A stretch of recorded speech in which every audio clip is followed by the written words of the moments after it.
Olá pessoal, como vai? Tudo bem? Eu sou a professora Cintia Pinho e nós vamos dar continuidade aqui ao curso de Programação e Algoritmos, tá? Então nós já tratamos de alguns temas como operadores aritméticos, né? Nós tratamos sobre variáveis, criação de variáveis e tratamos sobre fluxogramas e testes de mesa.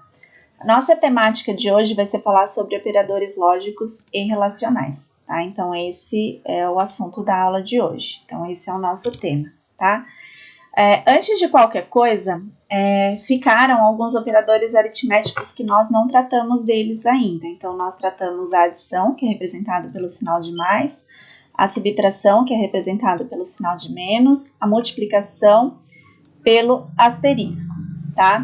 Tratamos também a exponenciação, tá? Que ela pode ser representada assim, que foi como nós usamos no Visual G.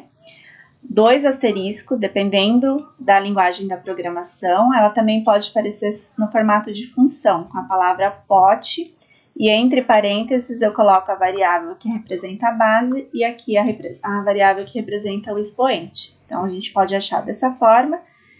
A radiciação também pode ser utilizada, então eu uso a palavra rad, e aí entre parênteses a variável aqui, que vai ser executada a raiz quadrada, tá? No caso, então, rad de 25 resulta em 5, que é a raiz quadrada de 25, porque 5 vezes 5 é 25. E aí, basicamente, o que eu quero falar com vocês agora é desses 3 caras aqui, ó. A divisão, o div e o mod. Esses 3, eles se tratam de divisão, tá? Mesmo utilizando a barra, ou utilizando a palavra div, ou utilizando a palavra mod. Só que os 3, eles me trazem resultados diferentes dentro de uma expressão numérica, tá? No computador. Então, vamos usar o primeiro exemplo aqui, que é o 9, depois o 27, 9 div 4, depois 27 div 5 e 9 div 3. Vou fazer aqui nesse outro slide com vocês. Então, o primeiro é 9 div 4.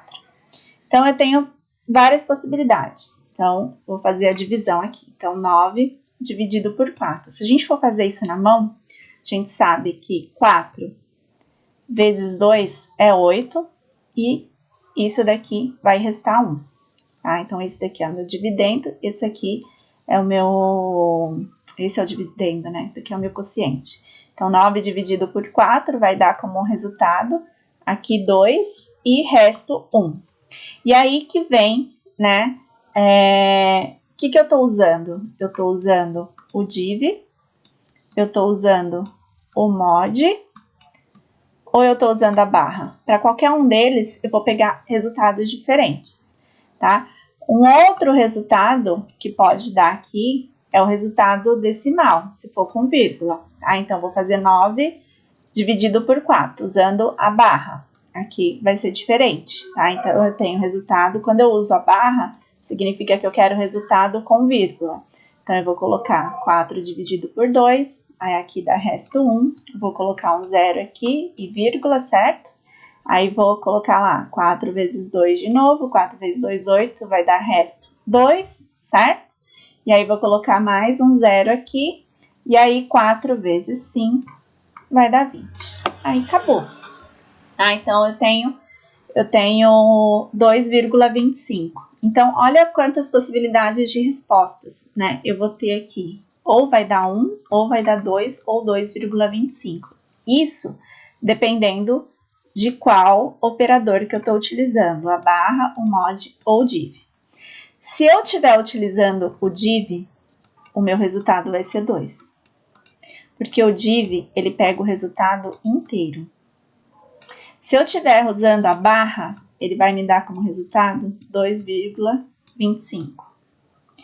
Se eu estiver usando o mod, eu vou ter como resultado 1, porque é o resto da divisão. Aí vocês devem me perguntar, professora, não faz sentido. Tudo bem eu fazer uma divisão e querer pegar o valor inteiro e não querer pegar os decimais, mas para que eu vou querer pegar o resto de uma divisão? Vocês vão pegar, vai ter vários momentos em que eu posso fazer isso. Por exemplo, para eu descobrir se um número é par ou ímpar. Para eu descobrir se um número é par ou ímpar, eu posso, por exemplo, pegar qualquer número, né? Não importa qual infinito número. Então, se eu pegar o número 1000 e dividir por 2, vai dar 500. e resto 0. Se eu pegar 1001 e dividir por 2, também vai me dar a resposta 500 e como resto 1. Então, e isso é para qualquer número que eu dividir por 2. Se ele for par, ele dá resto 0, se ele for ímpar, ele dá resto 1. Tá? Então, isso dá para fazer também para dar troco, para verificar, né, valores inteiros, né, restos de valores inteiros para troco, dá para fazer para calcular números binários, né, porque para calcular números binários sempre a gente vai dividindo por 2 e vai pegando o resto que sobra. Então, tem vários momentos em que eu posso me utilizar disso, tá? Então, aqui ficou bem claro a diferença, ó, dei vários exemplos aqui para vocês. Então, 9 dividido 4 dá como resultado 2. Se eu estiver usando o mod, ele já dá como resultado 1.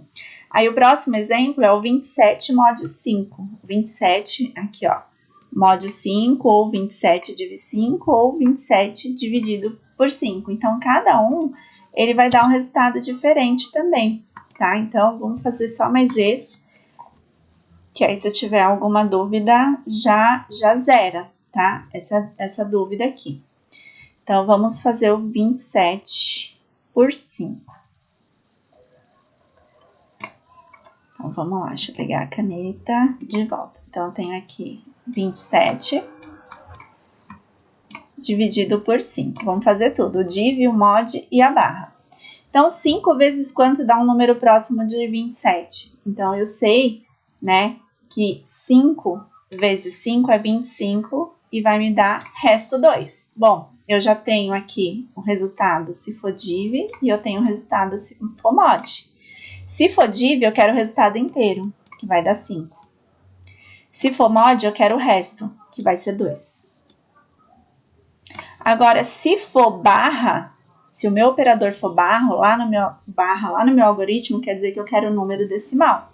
Então, eu vou continuar aqui com vírgula, tá? Então, eu vou lá, vou colocar um 0 aqui, certo? E aí, eu vou continuar. 5 vezes quanto dá um número próximo de 20? Aí, eu vou lá, 5 vezes 4, 20, e aí deu o resto 0.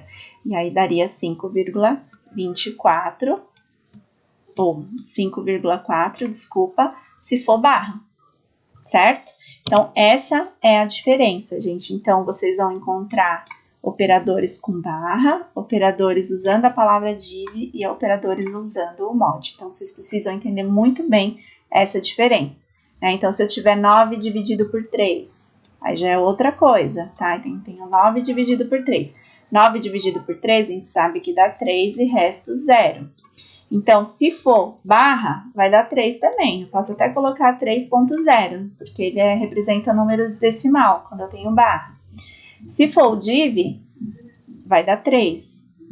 Se for o mod, o resultado é 0, porque eu quero o resto, certo? Então, espero que tenha ficado claro isso para vocês, a diferença da divisão, do div e do mod. No próximo exercício, aqui a gente vai ver a hierarquia dos operadores aritméticos. Então, eu tenho que seguir a mesma hierarquia que vocês usam normalmente lá na matemática, tá? Que é usando primeiro os parênteses, depois exponenciação e radiciação, multiplicação e divisão, e o mais e o menos. Então, aqui não muda nada do que vocês estão acostumados a fazer desde o 6º ano lá do ensino fundamental, tá? Aí, então, relembrei aqui com vocês os operadores aritméticos, colocando mais alguns, tá? E aí, agora, nós vamos ver os operadores relacionais. Então, os operadores relacionais, eu tenho o igual, o diferente, que também vocês podem encontrar dessa forma, aqui. O maior, menor, maior ou igual, ou menor ou igual. Então, colocando aqui isso dentro de um exemplo, vamos supor que o A vale 5 e o B vale 3. Então, se o A vale 5 e o B vale 3, eu quero saber qual é o resultado dessa operação, se ela é falsa ou se ela é verdadeira. Então, 5 é igual a 3? Não, isso é falso. 5 é diferente do 3? Certo, isso é verdadeiro. 5 é maior que 3? Verdade também. 5 é menor que 3? Não, isso aqui já é falso. 5 é maior ou igual a 3? Verdade. Agora, 5 é menor ou igual a 3? Não, isso é falso, porque ele é maior. Ele não é nem menor e nem igual. Tá? Então, vão aparecer exercícios mais ou menos dessa forma aqui dentro dos algoritmos. Tá? Já já vocês vão entender dentro de conceitos práticos isso. Mas eu preciso que vocês entendam primeiro a lógica, né? Para depois a gente ir para lá. Além disso, nós temos os operadores, os operadores lógicos, né, e relacionais. Eles são essenciais na elaboração de qualquer tipo de programa, tá, gente? Então, principalmente em programas onde eu tenho que tomar algum tipo de decisão, que vai ser os operadores condicionais, que nós vamos ver logo logo. Então, os operadores lógicos em si, eles sempre vão trazer resultados 1 ou 0, verdadeiro ou falso, que é a mesma coisa, tá? Na lógica da programação. Então, sempre eu vou ter resultado verdadeiro ou falso, ou 1 ou 0, que é a mesma coisa. O verdadeiro e o 1, ou o falso e o 0 aqui, tá? Então, aqui, como tá falando no texto, o valor lógico verdadeiro ele é representado por 1 e o falso por 0. Então, esses são os operadores booleanos, tá? Que nós vamos aprender. E aí, como que eles vão aparecer pra gente dentro dos programas? Eles podem aparecer como e ou and. O ou, ele vai aparecer como or.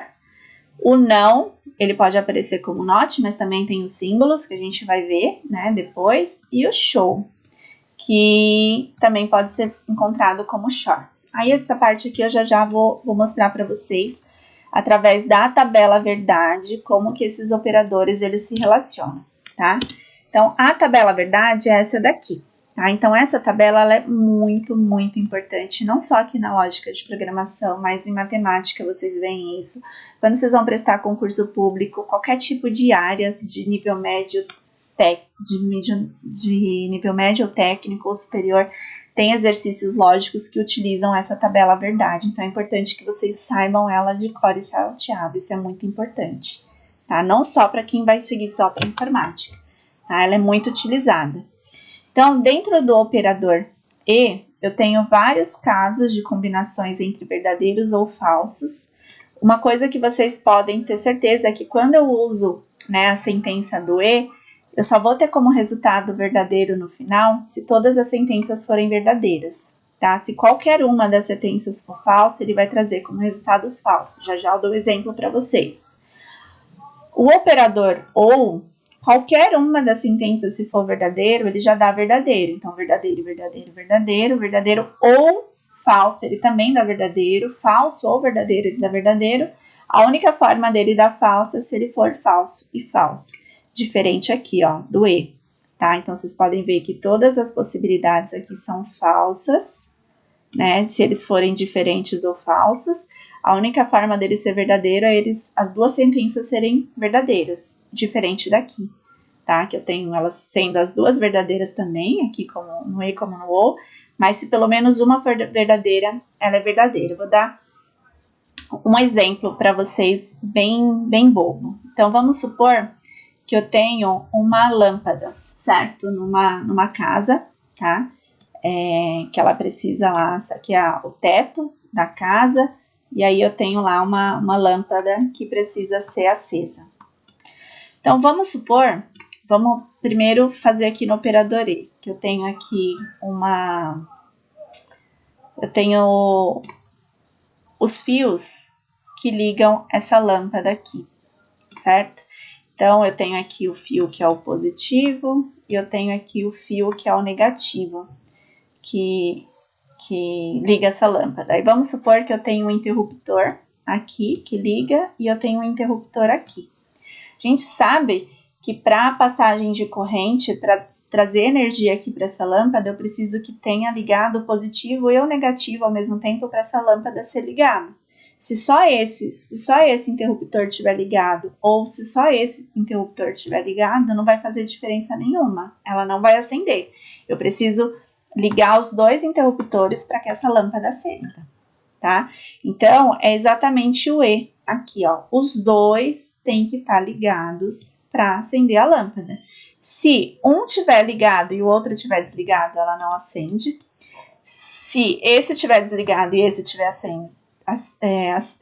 se esse estiver desligado e esse estiver ligado, a lâmpada não acende. Se os dois estiverem desligados, ela também não acende. Tá? Então, esse é o operador E.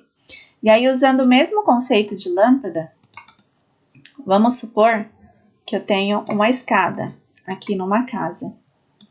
Então, eu tenho uma escada, certo? Aí, eu chego aqui nesse andar e eu tenho aqui uma parede com um interruptor. E aqui eu tenho também uma parede com outro interruptor e uma lâmpada aqui que acende para ficar claro, né, quando eu estou subindo essa escada.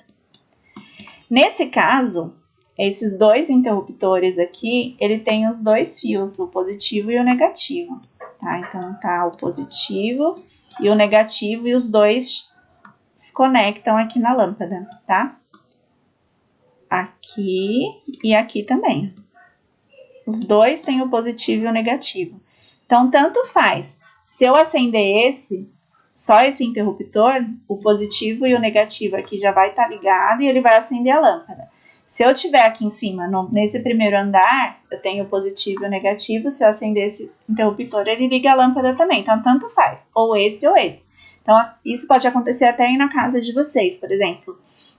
Se eu tô aqui no andar de baixo, eu posso ligar a lâmpada, né? E aí eu subo e aqui em cima eu apago. Tá? Então, se os dois interruptores estiverem ligados aqui, se ele estiver ligado aqui também, a lâmpada ela tá acesa.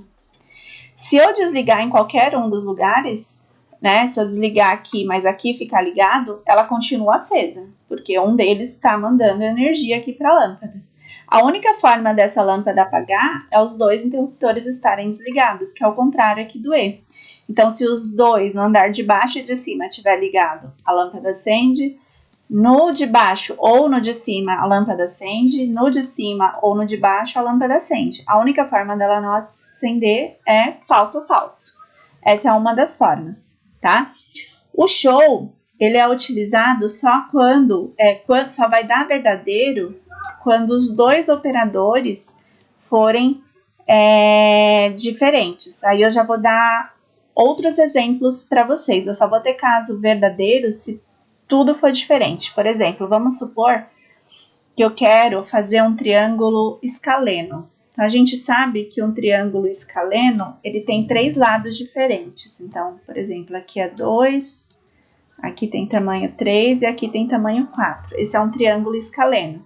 Então, um triângulo para ser escaleno tem que ter todos os lados diferentes. Então, esse tem que ser diferente desse e esse tem que ser diferente desse. Tá? Então, nesse caso, só quando os valores são diferentes aqui é que eu tenho uma condição verdadeira para esse triângulo ser escaleno.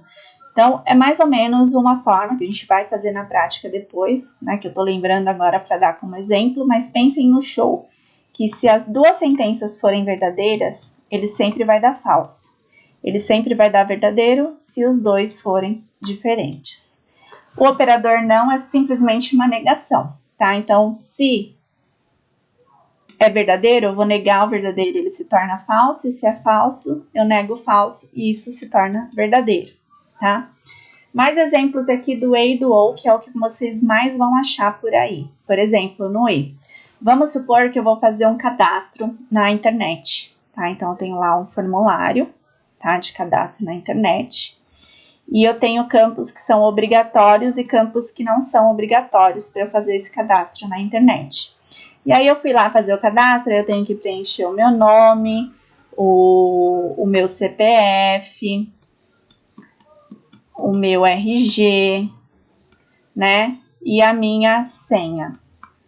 Então, todos esses campos são obrigatórios, tá? Para eu fazer esse cadastro na internet. Então, são campos, né? Para eu concluir, para eu enviar esse cadastro aqui na internet, é obrigado eu colocar o nome, eu sou obrigada a pôr meu CPF, eu sou obrigado a colocar o meu RG e a senha. Então, todos são esses. Preciso que todos sejam preenchidos, todos sejam verdadeiros para eu conseguir fazer o meu cadastro final. Isso em determinado site. Aí vamos supor que eu vou em outro site lá para consultar a multa de um carro. Aí eu tenho lá, ele pede o Renavan do carro ou a placa do carro.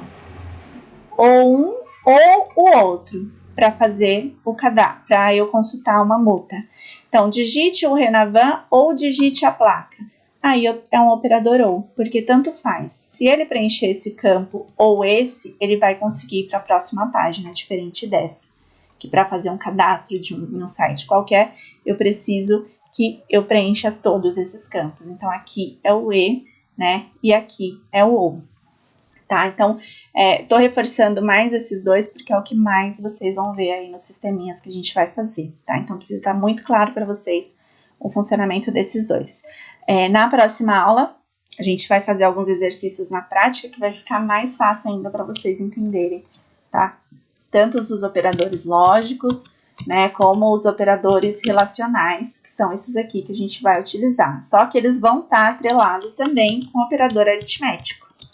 Então, a gente vai usar tudo, operador aritmético, lógico e relacional, tá? Nos nossos exercícios. Então, até a próxima aula.